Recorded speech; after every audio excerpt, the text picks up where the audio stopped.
Hargis, especially since 1974. A man who I knew as he was being a police officer. I met him the year he was died. Some people say he was killed or murdered. I don't know. Roscoe White was a Dallas police officer. You knew him, right? Yes, And as you know, over the years, all these books that have been written by many researchers, they have claimed that there was a man behind the fence they call the badge man up on the grassy knoll. No. And they say that he shot the president, and a lot of them said it was Roscoe White. Now, as far as being one of the few people to know that Roscoe White was on the grassy knoll, when you saw him, what was he doing? Roscoe White was doing like I was doing, looking for someone who was with a shot. He couldn't tell just like I couldn't. That's right. Where the shot was coming from. Yeah, and I have tried to express that to people myself, being a researcher, but you can't tell them that. And then also the other question. So besides that, you saw no one acting suspicious. You see nobody with a gun.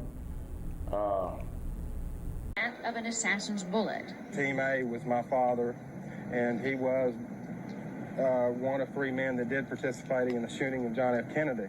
But this day, Ricky White of Midland comes to Dealey Plaza to explain how it was his late father, Roscoe White, a Dallas officer, who fired the fatal shots. My father, being a Dallas police officer, had to cover right here on the knoll because he had the credentials and everything to be able to identify himself.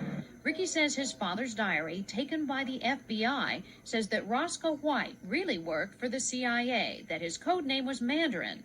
White says the diary details how 2 other agents, Lebanon and Saul, fired the first shots from the book depository and records buildings above. Then his father allegedly fired from the grassy knoll. The fact is, Roscoe White was a professional assassin.